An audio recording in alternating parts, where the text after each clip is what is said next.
Hello students, welcome to Mid Benches classes. Hello students welcome. कल हमने practice set 3.3 of lesson number 3 that is circle from maths to complete किया। आज हम कुछ नया पढ़ेंगे that is inscribed angle, intercepted arc और inscribe angle theorem. ठीक है, so it's a very important theorem and it have a 3 cases. तो आपको अच्छे से देखना है वो केसेस क्या है। Now what is inscribed angle? Okay, in this figure if you see is the centre of the circle and vertex D of angle P D Q किधर लाई कर रहा है? Lie on the circles the arms angle P D Q it intersect circle at point A and B. Such an angle, ऐसे angle को हम लोग क्या बोलते हैं? And angle is called angle inscribed in the circle, मतलब circle के अंदर और इन द आर्क, या तो फिर वो आर्क के अंदर। So now here angle A D B is inscribed in the arc ADB. Clear this much? तो इंस्क्राइब एंगल क्या होता है? एक सर्कल के अंदर का एंगल होता है, या तो फिर उसको हम बोलते हैं आर्क के अंदर वो एंगल है। Clear this much?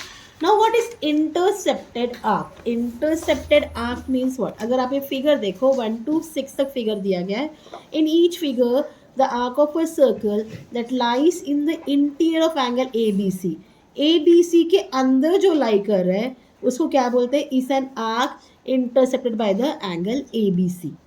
The points of intersection of the angle is the end point, that is A and C. End point of the arc. Now in figure 1, 2 and 3, only one arc, एक ही arc intercepted by the angle, and the 4, 5 and 6. If you see, यहाँ एक arc है, यहाँ एक arc है, यहाँ एक arc है, यहाँ एक arc है. Even here also and here also, 2 arcs are intercepted by the angle. Also note that only one side of angle touches the circle in second, fifth and sixth. Second में एक ही side का angle touch है, बस ये। हाँ, second, fifth में भी and in sixth also. Fine. But in second and fifth में एक ही टच है, but in six both the side of angle touch the circle. In the figure 3.44 the arc is not intercepted arc. ये arc को हम intercepted नहीं बोलेंगे। S arc BC, ये जो BC है ये बाहर की तरफ है ना, वो सर्कल को टच ही नहीं कर रही है। तो BC does not contain any and point of the arc. तो इसका मतलब समझ में आया आपको? अब चलते हैं इंस्क्राइब्ड एंगल थियरम में हम लोग। So inscribed angle theorem, the measure of an inscribed angle is half of the measure of the arc intercepted by it. तो इसमें 3 केसेस है। हाँ, सभी केसेस के जो गिवन है सेम होंगे। Let's start. तो पहला केस में हम जो फिगर बनाएंगे उसमें जो एंगल है, ओके, ये सेंटर है, सेंटर से डायमीटर पास हुआ है और एंगल ऐसा है। ठीक है, ABC, centre is O। Fine. So जो गिवन है आप सब में सेम ही है। हम फर्स्ट केस करेंगे पहले। गिवन में in a circle with centre O, angle BAC is inscribed in an arc BAC. Angle BAC, it intercepts arc BXC of the circle. You have to prove in all cases that measure angle BAC is equal to half measure arc BXC. So what we are doing that is case 1। Case 1 का diagram ऐसा है। Case 1 में क्या बोला है? The centre is on the angle. Centre किधर है? Angle के ऊपर, जैसे कि हमने यहाँ बताया। अब इन दिस केस आपको क्या करना है? ज्वाइन करना है OC को। ज्वाइन C to O, तो आपको एक ट्रायंगल मिलेगा, triangle OAC is isosceles with, क्यों आइसोसलेस है? क्योंकि OC और OA जो है रेडियस है। अगर ये रेडियस है मतलब ये दोनों साइड सेम मेजरमेंट के होंगे, तो दैट बिकॉज ऑफ दैट ये ट्रायंगल जो है वो क्या है? आइसोसलेस ट्रायंगल है with OA equal to OC। Clear this much?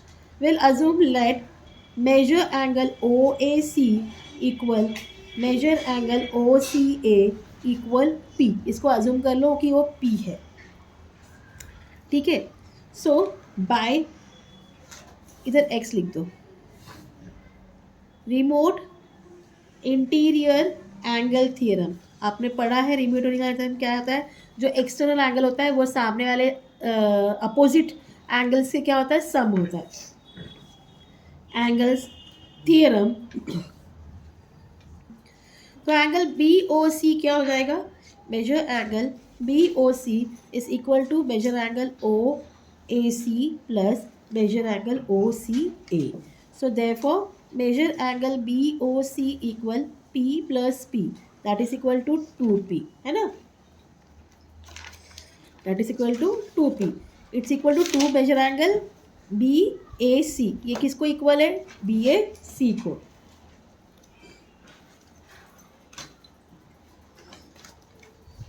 Clear this much? So therefore major angle, यहाँ 2 है, अगर इसको यहाँ शिफ्ट किया तो क्या हो जाएगा? हाफ हो जाएगा। BAC equal half major angle BOC। But measure angle BOC किसको इक्वल है? Is equal to measure arc BXC। BOC किसको इक्वल है? BXC को, आर्क को। यहाँ रीजन आएगा definition of minor arc. So therefore measure angle BAC is equal to half measure arc BXC। Clear? तो ये आपका फर्स्ट केस था। अब सेकेंड केस में क्या बोला है कि आपका जो एंगल है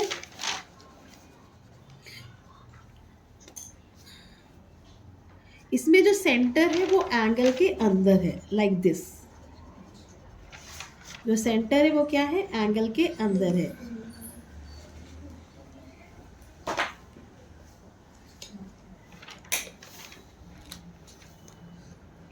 so the centre is in the interior of the angle. So in this case let D be the other point, other end point of the diameter drawn from A।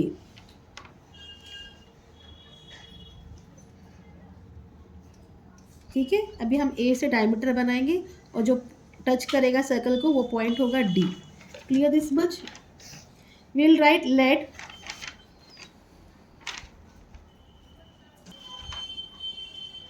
Arc CMD be the one. यहाँ आपको एक arc बनाना है CMD be the one intercepted by angle CAD and let arc BND be the one intercepted by angle DAB।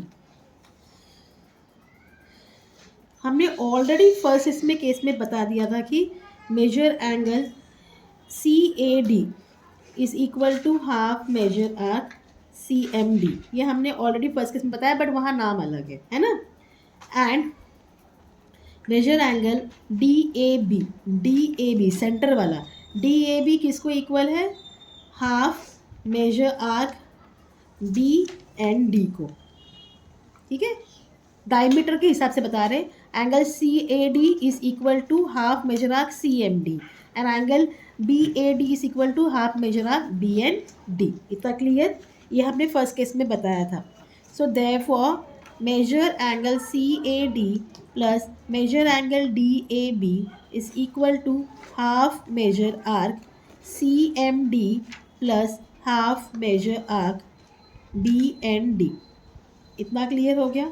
अब आप क्या करोगे, देखो CAD और BAD या DAB किसको इक्वल है, इट्स इक्वल टू BAC, है ना।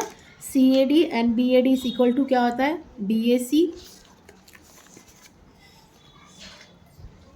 और CMD and BND is equal to BXC। पूरा आर्क प्लस करोगे तो यही लिखना है हमें। So therefore major angle BAC is equal to half, common लिखना, major arc CMD plus major arc BND। Fine. तो ये दोनों प्लस किया तो क्या मिलता है, BXC मिलता है। Therefore major angle BAC is equal to half major arc BXC। तो इस तरीके से हमने सेकेंड केस भी क्लियर कर दिया। अब थर्ड केस में क्या है, थर्ड केस में जो सेंटर है वो उसके एक्सटीरियर में है, ठीक है। ये आपका सेंटर है, जो एंगल बनेगा, सॉरी, इस तरीके से बनेगा, सेंटर जो है एक्सटीरियर में है। फाइन। तो आपने डायमीटर तो बनाना ही है, बनाना ऐसे कि वो डी पॉइंट को टच करे। यहाँ आप एन नाम दे दो, यहाँ एक्स दे दो, एंड यू गिव एम। ठीक है, clear this much. Now will write the center is in the exterior of the angle. Okay, again हमने क्या किया, let D be the other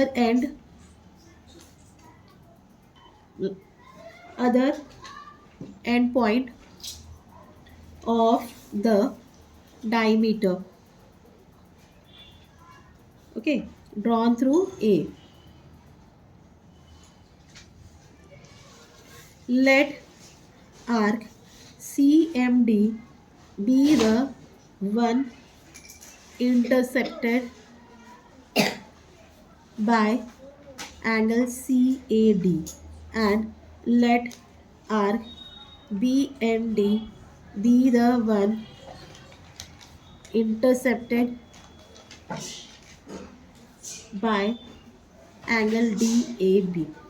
Okay, so again हम क्या लिखेंगे, major angle CAD is equal to CAD, हाँ, equal to half major angle CMD, half major arc CMD। Fine.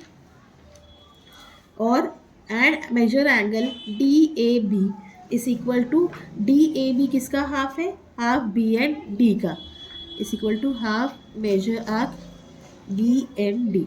Clear this much.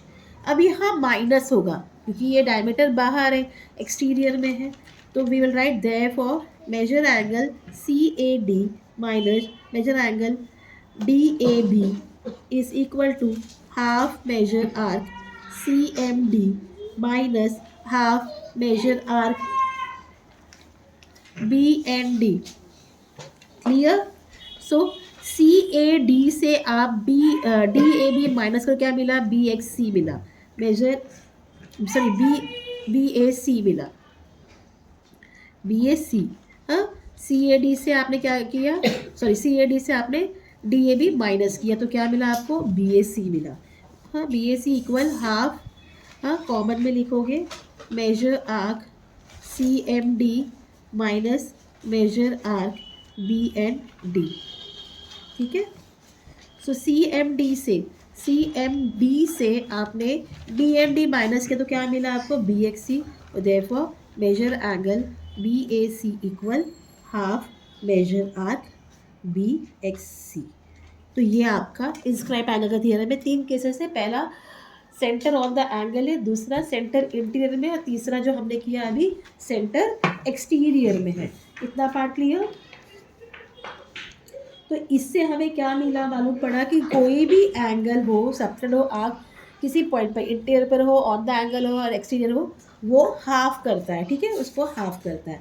अब इसके बाद है corollary of inscribe angle theorem. इतना करके हम स्टॉप करेंगे। Simple it is, corollaries of inscribed angle theorem. So we'll write statement: angles inscribed in the same arc are congruent. क्या होते हैं वो? congruent होते हैं. तो आपने एक सर्कल बना लेना है. हाँ, उसमें से एक एंगल ये है ABD and other angle is here. वो भी इसी पॉइंट से पास होगा.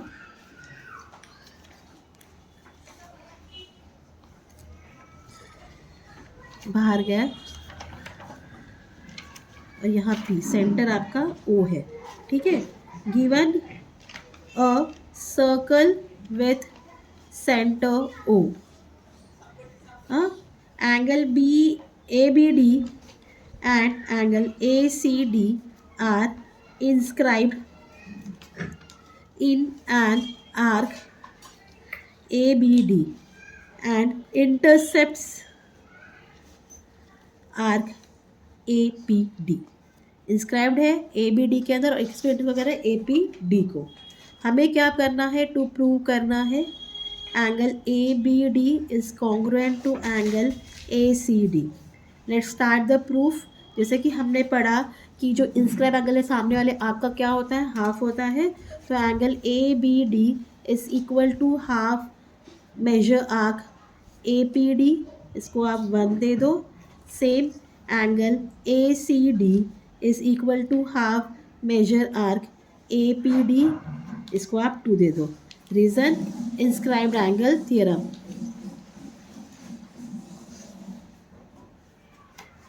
सो फ्रॉम 1 and 2 क्या मिला? Angle ABD is congruent to angle ACD. Clear this much? तो ये आपका थियरम था. कल हम आगे का स्टार्ट करेंगे. कुछ साइक्लिक कोऑर्डिनेटर, ये दो सब थियरम से वो कंप्लीट करके आगे कंटिन्यू करेंगे. Till then please do like, share and subscribe to the channel. Thank you for watching. Take care. Bye.